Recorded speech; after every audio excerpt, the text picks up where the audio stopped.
स्वागत है। आज का हम कॉन्सेप्ट लेकर आए हैं कि पावर फैक्टर लीडिंग और लैगिंग और यूनिटी कैसे होता है। ठीक है, आज का प्रैक्टिकल यही रहेगा कि आप लोग जानते होंगे कि जब हम एसी सप्लाई को रजिस्टेंस से अगर जोड़ के अगर यूज करते हैं तो हमारी जो पावर फैक्टर होता है वो यूनिटी के आसपास रहता है। जब किसी चोक या कॉइल के साथ जब कनेक्ट कर देते हैं तो हमारा पावर फैक्टर लैगिंग चला जाता है, और कंडेंसर से जोड़ देते हैं तो लीडिंग चला जाता है। तो यहाँ पे हम लोग एक चोक और 300 वाट रजिस्टर्ड के साथ हम यहाँ दिखाएंगे कि कैसे पावर फैक्टर लीडिंग और लैगिंग होगा। पहले मैं लोड अपना दूंगा सिर्फ रजिस्टर को, तो उस समय पावर फैक्टर में क्या बदलाव होता वो आपको मैं मीटर के द्वारा दिखाऊंगा। फिर दोबारा रेजिस्टेंस को हटा के कैपेसिटर सिर्फ अपने चोक को देके दूंगा सप्लाई, उस समय देखते हैं क्या पावर फैक्टर आता है, और रजिस्टर और चोक एक साथ लगा के पावर फैक्टर क्या होता है उसको दिखाएंगे। उसके बाद मैं पहले आपको सर्किट डायग्राम दिखा देता हूँ, उसके बाद एक एक मीटर का आपका परिचय करा देता हूँ। देखिए ये हमारी एनर्जी मीटर में आपको पता होगा कि इसमें 4 टर्मिनल होते हैं जिसमें 2 इनपुट के होते हैं, 2 आउटपुट के होते हैं। ये हमारा एनर्जी मीटर हो गया। नेक्स्ट अब उसके बाद हमने ये हमारा हो गया आपका कॉस्ट यानी पावर फैक्टर मीटर। ये हमारा पावर फैक्टर मीटर है, और ये जो है energy meter type kilowatt type, इसे बोलेंगे kilowatt type power factor metre. ठीक, ये हमारा वोल्ट मीटर है। देखिए सर आप यहाँ देखेंगे, इसे हम लोग बोलेंगे सीसी यानी करंट कॉइल, इसे बोलेंगे हम पीसी। ये हमारी पीसी यानी प्रेशर कॉइल है जो हमारे न्यूट्रल और फेज दोनों में लगी होती है। ये हमारी सीसी है जो सीधे सीरीज में लगी होती है। ठीक, नेक्स्ट हम देखेंगे वी, जो हमारा वोल्ट मीटर है हमेशा पैरेलल में लगा होता है। ध्यान दीजिए यहाँ से वोल्ट मीटर हमारा पैरेलल में लगा हुआ है, और एम्पियर मीटर हमेशा सीरीज में लगता है, इसको भी ध्यान रखिए एम्पियर मीटर सीरीज में लगा। उसके बाद हम देखिए यहाँ पे 2 लोड लगाए हैं, रजिस्टर L1 L2। ठीक है, हम इसे L1 दे देंगे, इसे L2 दे देंगे, और ये हमारा चोक है। ठीक है, इस पहले हम लोग क्या करेंगे, सप्लाई पहले हम L1 L2 को देंगे, पावर फैक्टर दिखाएंगे क्या होगा। दूसरी बार हम क्या करेंगे, चोक के साथ इन तीनों को ऑन करके दिखाएंगे पावर फैक्टर क्या होगा। उसके बाद इसको हम फिर उसके बाद इन दोनों को बंद करके इसके साथ दिखाएंगे क्या होता है, और कितना पावर फैक्टर में कितना कमी और बेसी होता है। ठीक है, आइए परिचय कराते हैं। इसे हम लोग करेंगे वेरिया, इसे हम लोग कहते हैं वेरिया। ये हमारे वोल्टेज को क्या करता है कंट्रोल करता है, 0 से लगा के 250 तक। देखिए ये 3 फेज और 1 फेज दोनों में आता है। देख लीजिए यहाँ पे दिखा है 0 से देखिए यहाँ पे 0 से 2, 20, 40, 60, 80, 90, 100, यहाँ से 260 तक यहाँ पे हम वोल्टेज को कर सकते हैं। नेक्स्ट हमारा है एनर्जी मीटर। यहाँ पे 4 टर्मिनल दिए गए हैं। देखिए सर्किट डायग्राम के हिसाब से ओल्ड मीटर था, लेकिन इस न्यू मीटर में देखिए ये फेज होगा हमारा, ये न्यूट्रल होगा, फिर ये फेज ये न्यूट्रल हो जाएगा।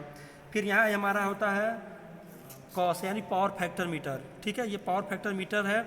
अगर इधर हमारा जाएगा तो हमारा लैगिंग होगा, और इधर से अगर इधर जाएगा तो लैगिंग होगा। देखिए CAP यानी कैपेसिटर लगाएंगे तो हमारा इधर की तरफ भागे। जब हमारा कैपेसिटर लोड देंगे यहाँ पे तो हमारा ये लीडिंग को जाएगा। जब हम यहाँ पे इंडक्टिव लोड यानी कोई जैसे कि कॉइल लगा देंगे तो यहाँ पे हमारा लैगिंग की तरफ भागेगा। ठीक है, जब रेजिस्टिविटी लोड लगता है तो हमारा यूनिटी के आसपास हमारा पावर फैक्टर रहता है। जब भी कॉइल हम लगाएंगे तो हमेशा वो लैगिंग की तरफ भागेगा। जब कैपेसिटी लोड लगाएंगे तो लीडिंग की तरफ भागेगा। ठीक, इसे कनेक्शन समझ लीजिए। इधर आइए, देखिए ये हमारा यहाँ पे हमारा न्यूट्रल पॉइंट दे देंगे, यहाँ इनपुट आउटपुट हो जाएगा, और इन दोनों M और C को हमेशा हम शार्ट कर देते हैं। ठीक है, और L से हमारा लोड होता है यानी ये लोड को चला जाता है। ठीक है, तो इसको यहाँ पे एक हम दे देंगे। देखिए कुछ ये सप्लाई टूटा हुआ है, इसको हम दे देंगे। वीडियो में ज़्यादा समय ना खींचे इसलिए हमने कनेक्शन पहले ही कर रखा है, आपको सिर्फ रिजल्ट देखना बाकी है। ठीक, इसे हम एक कुछ ढंग से तरीके से हम लोग कस लेंगे, और कस के आपको एक एक लोड के बारे में अच्छे से दिखाया जाएगा।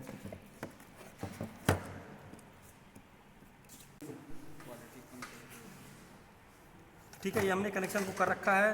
इसको हम दे देंगे यहाँ पे, हम लोग देखिए यहाँ पे लगा हुआ है, ये फेज हो जाएगा और ये हमारा न्यूट्रल हो जाएगा। फिर यहाँ से हमारा निकलती है ये देखिए सी, एम होता है, एल होता है, एम इस मेन, एल मिस लोड, सी जो होता है हमारा कॉमन होता है, जो हम कॉमन इसे बनाते हैं यहाँ पे शॉर्ट करके। और वी जो होता है हमारा वोल्टेज यानी प्रेशर कॉइल ये लगा होता है, जो सर्किट डायग्राम में आपने देखा होगा। फिर यहाँ से हमारा सप्लाई आता है, ये वोल्ट मीटर में लग जाता है। वोल्ट मीटर हमेशा पैरेलल में यूज होता है, इसलिए यहाँ पे पैरेलल में हो गया।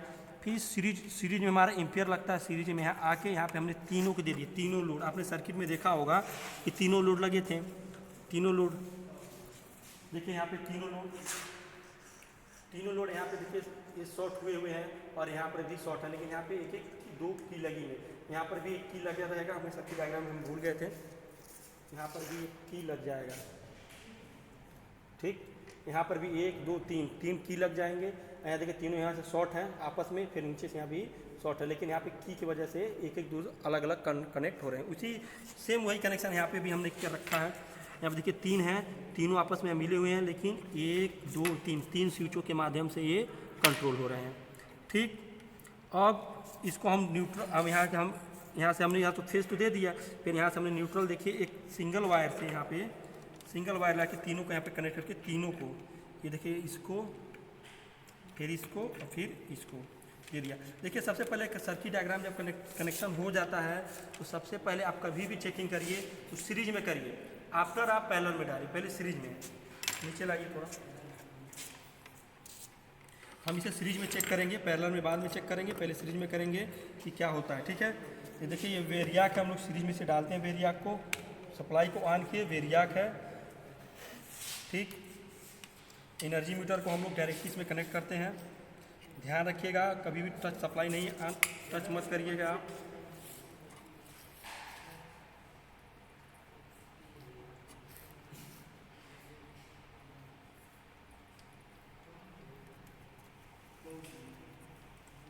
ठीक, सप्लाई को हमने ऑन कर दिया। अब देखिए वोल्ट मीटर को हम बढ़ा रहे हैं यहाँ पे, देखिए अब सीरीज में बस चेक कर रहे हैं,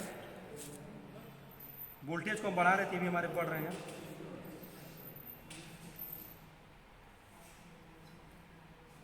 ठीक, यानी हमारा सप्लाई सही है, कनेक्शन हमारा सही है, हम दिखाएंगे। ठीक, यानी हमारा कनेक्शन सही है। अब हम इसे पैरेलल में यूज करेंगे। ठीक है, अब इसे हम पैरेलल में यूज करेंगे। ठीक, अब पैरेलल सप्लाई को हम इसको अब बढ़ाते जाएंगे 200 वोल्ट तक। हमने इस वेरिया के द्वारा इसको हम 200 वोल्ट पे लेके जाएंगे।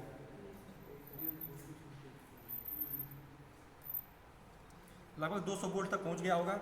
ठीक है, अब हम एक एक सर्किट को ऑन करेंगे, आप इस पे ध्यान रखिएगा। ठीक है,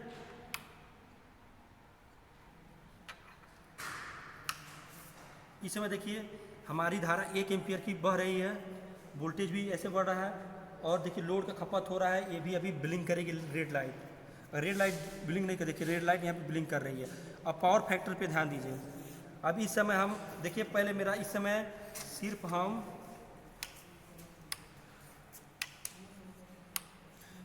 देखिए इस समय हमारी सप्लाई यहाँ पे ऑफ है, इस समय हमारी सप्लाई इस समय यहाँ पे ऑफ है। इस कंडीशन में यहाँ पे चौक में कोई करंट नहीं बह रहा है। इस समय हमारा देखिए ये यूनिटी के आसपास अभी जाएगा, क्योंकि थोड़ा सा डिफेक्ट होगा। अब देखिएगा, अब हम इसको हम सप्लाई से अलग करते हैं। इस रजिस्टर के सीरीज में हम इसको भी अब डालते हैं, रजिस्टर के पैरेलल में इसको भी डालते, सीरीज में नहीं डालेंगे, पैरेलल में डालेंगे। देखिए अब इसको देखिए, इसमें देखिए किस कैसे, जब हम इसको ऑन कर रहे हैं देखिए इसमें कैसे बहाव बढ़ रहा है। देखिए लैगिंग की तरफ भागा, हमने इस समय जब अपने चोक को ऑन किया है तो ये लैगिंग की तरफ भागा। अब चोक को इस रजिस्टिविटी लोड से हटाएंगे, देखिए हट गया। फिर हम इसको ऑन करेंगे चोक को, फिर देखिए नीचे चला गया ये वाला, फिर लैगिंग हो गया, फिर इसे बंद किए, फिर लीडिंग की तरफ आ गया। अगर हम रजिस्टर को हटा देते हैं, एक रजिस्टर को हटा दिए, दूसरे रजिस्टर को भी हटा दिए, आप देखें वहाँ पे है। अब हम इसे चोक को देंगे सप्लाई। इस हालात में हमारा चोक कितना लैगिंग कर रहा है वो दिखाएगा पावर फैक्टर। देखिए 9 समथिंग हमारा पावर फैक्टर लैग करके चला जा रहा है। ठीक है, हमने समझा दिया, आपको समझ में आ गया होगा। एक बार और मैं हमें समझाना चाहूँगा इसको। देखिए, इस समय हमारी सारी सप्लाई ऑफ है, ठीक है, सप्लाई हमारी ऑफ है। हमारी सुई देखिए यहाँ पे अच्छे से स्थिर हुई है, आपको समझना चाहिए, ठीक है, आ गई है। अब हम सप्लाई को यहाँ पे ऑन करेंगे। देखिए 200 वोल्ट की सप्लाई हमने यहाँ पे रखा है, वेरियाक के द्वारा इसे कंट्रोल किया है। 0 एम्पीयर हमारा करंट है। अब हम सिर्फ अपने इस कैपेसिटर में, कैपेसिटिव लोड इंडक्टर में जो हमारा ये चोक कॉइल है, बस इसमें सप्लाई देके इसका पावर फैक्टर ज्ञात करेंगे। देखिए इसको हम जैसे हम ऑन, ठीक है, अब इसको हम ऑन करेंगे और देखेंगे। देखिए इस समय यहाँ पे है, अब बस मैं चोक में कॉइल दे रहा हूँ, पहला नंबर चोक में कॉइल दिए। देखिए हमारा रीडिंग कुछ लैगिंग गया होगा। अब हम एक रजिस्टर को ऑन करेंगे। इस समय देखिएगा हमारा पावर फैक्टर कितना होगा। देखिए हमारा कुछ पावर फैक्टर लीडिंग की तरफ भागा होगा। फिर जब हमें इसको रजिस्टिविटी लोड को जब बढ़ाएंगे तो और हमारा पावर फैक्टर ऊपर की तरफ आया होगा। ये अच्छे समझ में आ गया होगा। जब हम इस चोक को हमेशा के लिए जब इसको बंद कर देंगे तो हमारा पावर फैक्टर कुछ अलग हो जाएगा। देखिए अब हमारा लैगिंग की तरफ और भाग आएगा, और जैसे हम इसको ऑन करेंगे जब इसे हम ऑफ करेंगे तो ये लीडिंग की तरफ भागेगा। जब इसे ऑन करेंगे तो ये लीडिंग की तरफ भागे। जब इसे हम ऑन कर देंगे तो लैगिंग की तरफ ये भाग जाएगा। जैसे ऑन कर दिया, देखिए अब नीचे की तरफ लैगिंग की तरफ भाग जाएगा। जब इसे हम फिर, आशा करता हूँ कि मेरे द्वारा बताया गया जो प्रैक्टिकल का है ये सब्जेक्ट आपको समझ में आ गया होगा। और कोई भी दिक्कत आप कमेंट करके हमसे पूछ सकते हैं, ठीक है। एक बार और सुन लीजिए कि जब भी हम किसी एसी सप्लाई में जब हम इंडक्टिव लोड लगाएंगे तो हमारा पावर फैक्टर लैगिंग की तरफ भागेगा। जब कैपेसिटिव लगाएंगे तो लीडिंग की तरफ भागेगा। जब सिर्फ रजिस्टिविटी रहेगा तो यूनिटी की तरफ वो रहता है, ठीक है। आपको समझ में आ गया होगा। कोई दिक्कत है तो आप कमेंट करके पूछ सकते हैं। आज के लिए इतना ही, फिर मिलते हैं नेक्स्ट वीडियो, बाय।